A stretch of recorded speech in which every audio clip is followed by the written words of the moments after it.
Hey guys, this is my 37-gallon FOWLR tank. Right, it's newly set up. The rock was cycled, or some of it was. So, kind of this over here was cycled in a bucket for 3-4 weeks, something like that. Not very long, but it was processing ammonia and nitrite. And then we also have some cycled biomedia up here in the hang-on-back filter. These two pieces of rock over here, these are just pieces of Marco dry rock, which if you've never used before, it's amazing rock. Especially once it colors up, it's very good for what you pay for it. But it's not cycle, it was just, dry when I threw it in the tank. Of course, that will get seeded over time.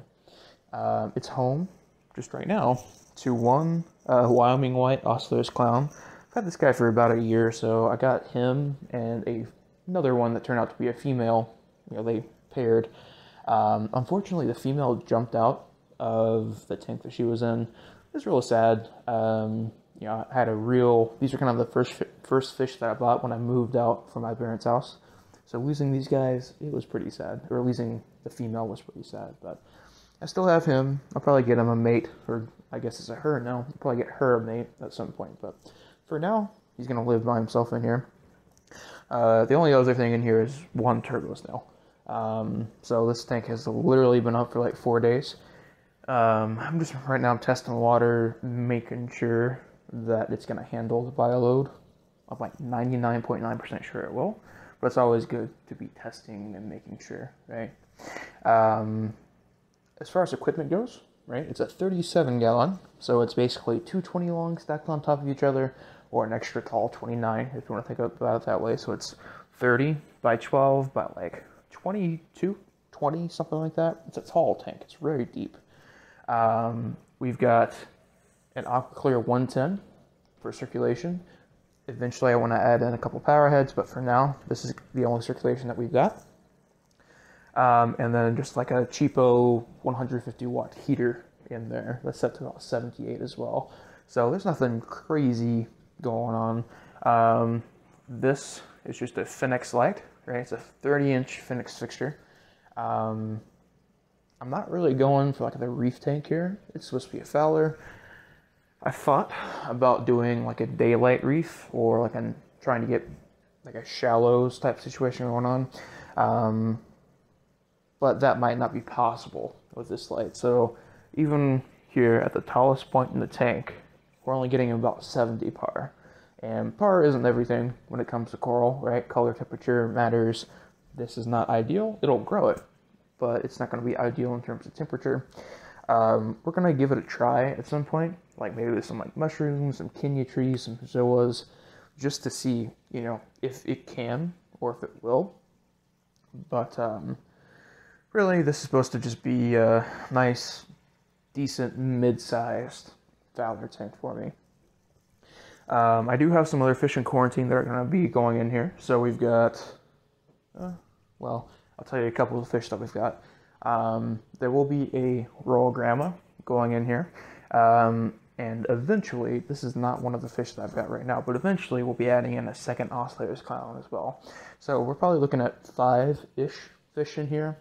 Like I said, I want to add some different power heads. I'd love to add a internal protein skimmer at some point. This tank is not sumped, but I find that those internal protein skimmers tend to do a decent job.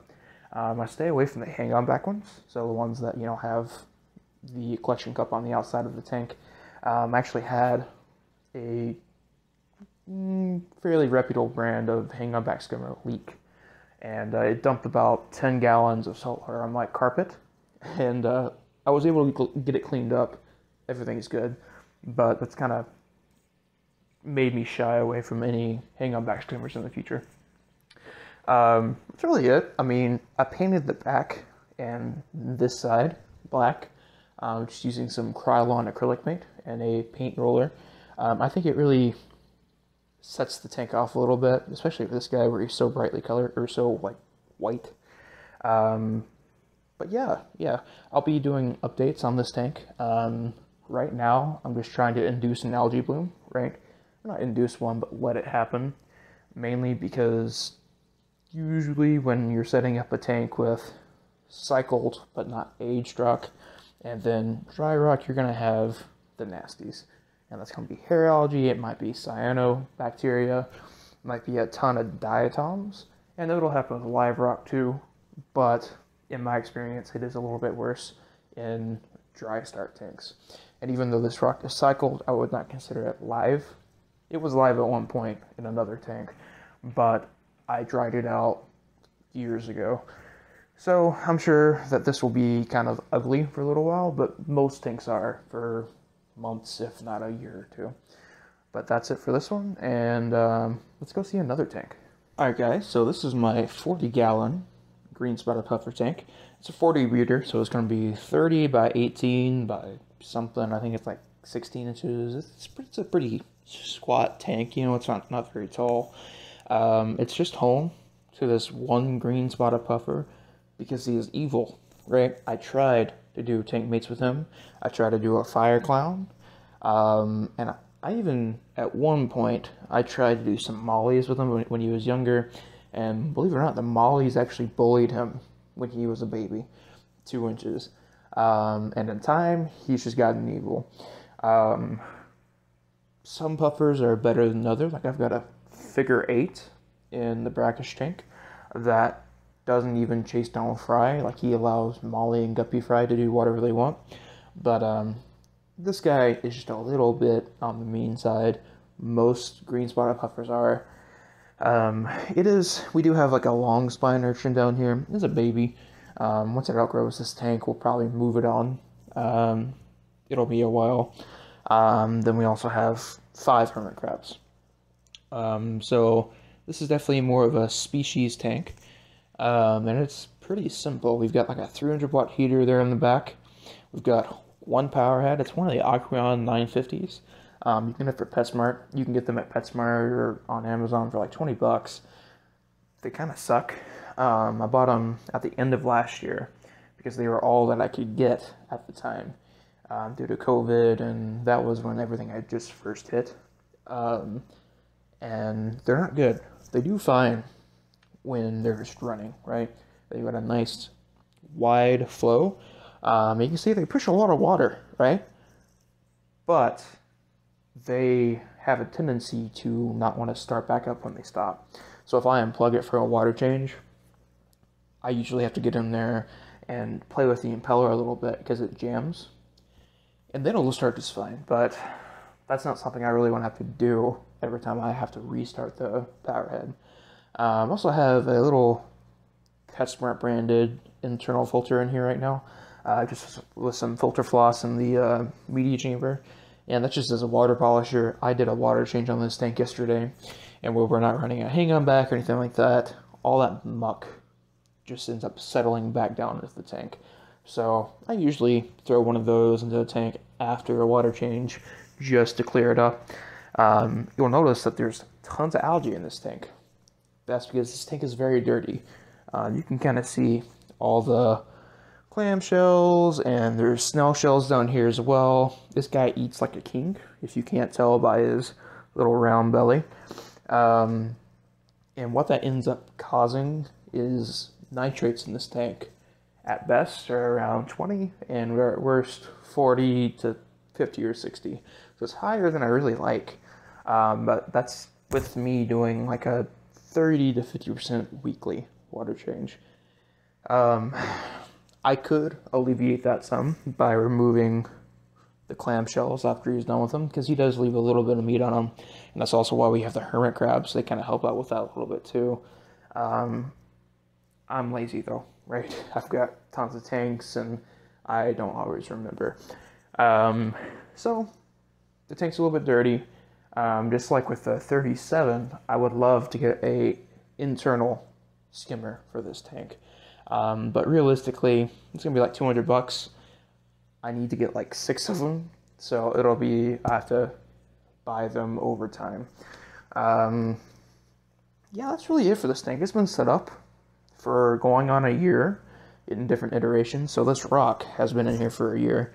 At first it was kind of like a macroalgae tank that didn't do super hot. I had lots of algae blooms, like green water. I could have saved it, but I got discouraged. I was just using too much light You know, I had like one of these big LED floodlights that just aren't ideal for that kind of scenario. So live and learn. I'll be attempting that again at some point. Then it actually had the Wyoming white clown pair that you saw the remaining fish in the 37 of. Or that didn't make sense. You saw the remaining Wyoming white in the 37. That guy and his deceased mate used to live in here with, I think, a firefish. No, it was some blue dart gobies, some saltwater mollies, stuff like that. Eventually, I broke the tank down for some reason. I think I was planning on getting this guy, or I already had him, and he was needing a marine tank. He was starting to get to that age. If you didn't know, the green spotted puffers are a brackish to marine fish. They start off in freshwater or very light brackish water. Usually you'll buy them in fresh. And as they age, they want saltier and saltier water. Some people say it's the minerals. I think they want the salt and the minerals, right? This tank runs at like 1.023, so it's pretty high. It's not as high as some, but it's definitely full salt. You don't have to keep them that high. Like 1.015 and above is fine for like a full adult. I know like Kazawa Tanks keeps his like pretty low, like 1.005. That's a little bit low from what I've read. Like it's doing great. Like it's just as big as mine, if not bigger. It looks super healthy, so apparently that works. But the general consensus from the research I've done, from what I've read, is that they like it saltier as they age. So this is a really cool fish if you can dedicate the tank to him. And this is kind of the minimum setup, for being super honest. Like you could possibly keep them in like a 29 for a little while, but I've only had this guy for about a year and he's pushing 3 to 4 inches. They don't get a ton bigger, but the amount of waste they produce is just astonishing for such a little fish. So that's this tank. And that'll be it for me today. You see he's wanting to be fed, even though I just fed him something else. But that'll be it. Thanks for watching, and hit the like button if you liked it.